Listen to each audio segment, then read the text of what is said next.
सीतापुर नाम के एक गांव में लोग बहुत हंसी खुशी रहा करते थे। उस गांव में एक बहुत गरीब परिवार रहता था। उस परिवार में मोहन, उसकी बीवी लता और उनका 8 साल का बेटा चीकू रहते थे।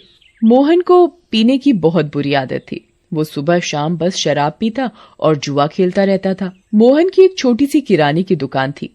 मोहन कभी भी उस दुकान को ठीक तरीके से नहीं चलाता था और जितना भी थोड़ा बहुत उस दुकान से कमाता था वो सारी कमाई शराब पीने और जुआ खेलने में उड़ा देता था। वो रोज शराब पीकर लता को मारता था और उसे घर चलाने के लिए कोई पैसे नहीं देता था। एक रात लता और चीकू भूखे बैठे थे क्योंकि घर में खाने के लिए कुछ नहीं था। वो देर तक मोहन का इंतजार करते रहे।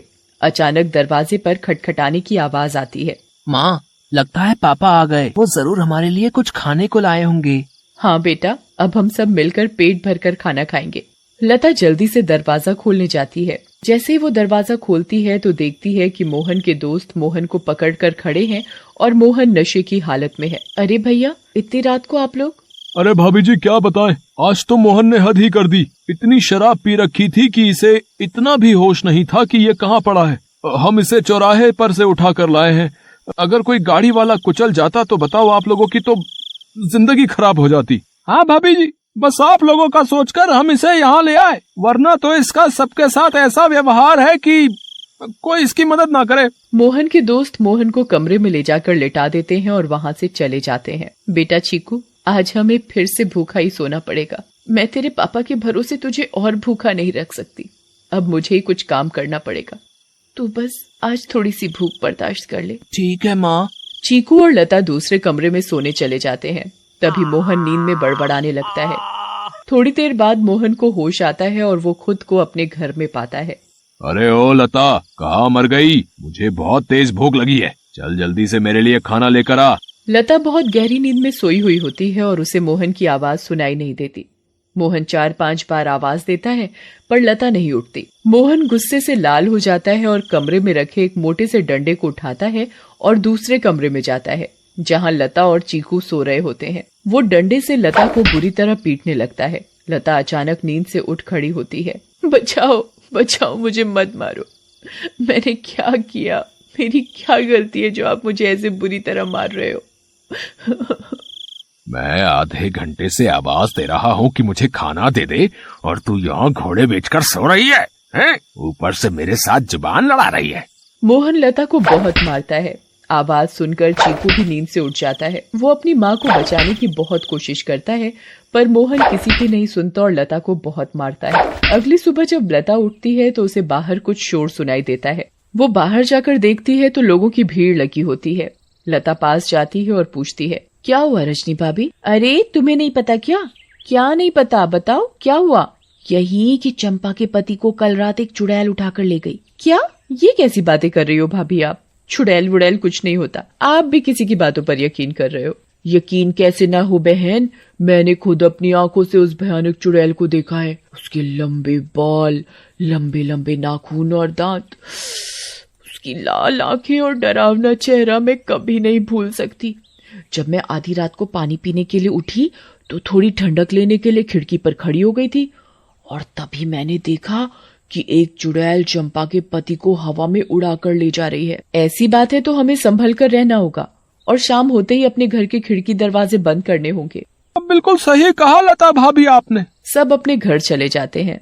लता भी काम ढूंढने निकल पड़ती है। वो घर घर जाकर काम मांगती है पर उसे कहीं काम नहीं मिलता। अंधेरा होने लगता है और आखिर में उसे सरपंच मिलता है। क्या हुआ लता, बड़ी परेशान दिख रही है? बस क्या बताऊं सरपंच जी, चीकू के पापा का तो सभी को पता है कि वो ठीक से कमाते तो है नहीं और जो कमाते हैं उसे दारू में उड़ा देते हैं। इसीलिए मैं ही काम ढूंढ रही हूँ ताकि अपना और अपने बच्चे का पेट भर सकूं। ऐसी बात है तो मेरे पास एक काम है। मेरी माँ बहुत बड़ी हो गई है और बिल्कुल चल फिर नहीं सकती। मैं उनकी देखभाल के लिए किसी को देख रहा था, पर अगर तुम चाहो तो तुम ये काम कर सकती हो। मैं तुम्हें महीने के 2000 रुपए दूंगा। आपका बहुत बहुत धन्यवाद। बस एक दिक्कत है कि तुम्हें देर रात तक रुकना होगा, जब तक कि वो सो नहीं जाती। मुझे मंजूर है सरपंच जी। ये लो फिर 500 रुपए और कल से आ जाना। लता खुशी खुशी घर जाती है और ये बात चीकू को बताती है। दोनों बहुत खुश हो जाते हैं। तभी वहाँ मोहन आ जाता है। क्या बात है? किस बात की इतनी खुशी मनाई जा रही है? मुझे उनकी बड़ी माँ का ध्यान रखना होगा, जिसके बदले वो मुझे पूरे 2000 रुपए देंगे। तू कहीं भी जाकर मर, मुझे कोई फर्क नहीं पड़ता। बस मुझे दारू पीने के लिए पैसे मिलने चाहिए। तभी मोहन को लता के हाथ में कुछ पैसे दिखते हैं। मोहन वो पैसे लता से छीन लेता है। लता बहुत रोती है और अपने पैसे मांगती है, पर मोहन उसकी एक नहीं सुनता और दारू पीने चला जाता है। लता उन पैसों में से कुछ पैसे अपने पल्लू में पहले से ही बांध लेती है, जिसका वो घर का राशन ले आती है। उस दिन लता और चीकू पेट भरकर खाना खाते हैं, चैन की नींद सोते हैं। दूसरी ओर चुड़ैल का आतंक शुरू हो जाता है। वो आसमान से आती है और गांव वालों के घरों के ऊपर उड़ती रहती है। वो कभी किसी के घर के ऊपर तो कभी किसी और के घर के ऊपर अपने शिकार की तलाश में उड़ती रहती है। अब मैं अपना शिकार करूंगी। किसको लेकर जाऊं आज अपने साथ? किसको? बहुत देर तक चुड़ैल को कोई दिखाई नहीं देता। लगता है इस गांव के आदमी बहुत चालाक हो गए। अब इन्होंने रात को निकलना ही बंद कर दिया। अगर ऐसा रहा तो मैं अपना शिकार कैसे करूंगी? किसको लेकर जाऊं अपने साथ? किसको लेकर जाऊंगी अपने साथ? तभी भोला रात को घर के बाहर आता है और रस्सी पर सूख रहे कपड़े उतार कर इकट्ठे करने लगता है। चुड़ैल की नजर भोला पर पड़ती है। मिल गया मेरा शिकार।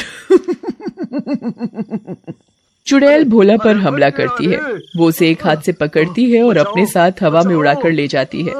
बचाओ, बचाओ, मुझे छोड़ दो, जाने दो मुझे।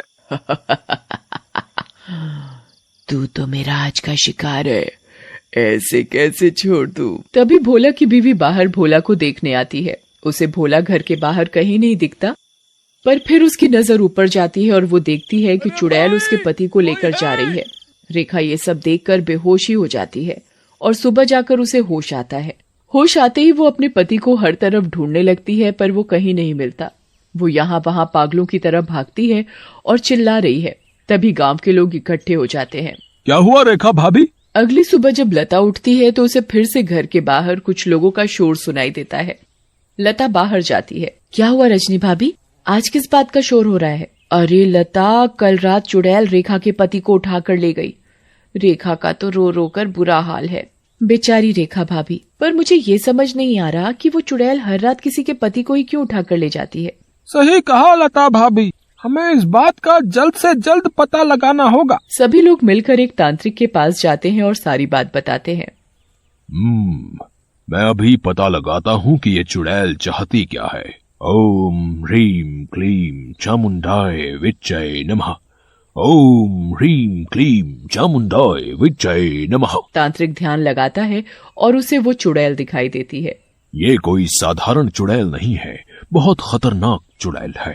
इसे कब्जे में करना या खत्म करना मेरे बस की बात नहीं। पर हाँ, एक बात मुझे पता चली है कि ये बस आदमियों को ही नुकसान पहुंचाती है। इससे औरतों या बच्चों को कोई खतरा नहीं और इसकी शक्तियां रात को ही काम करती हैं।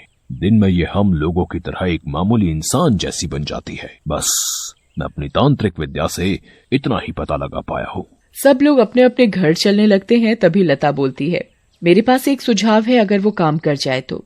वैसे आप लोग मेरी बात सुनकर हंसेंगे, पर इसके अलावा कोई और तरीका नहीं दिख रहा इस चुड़ैल से बचने का।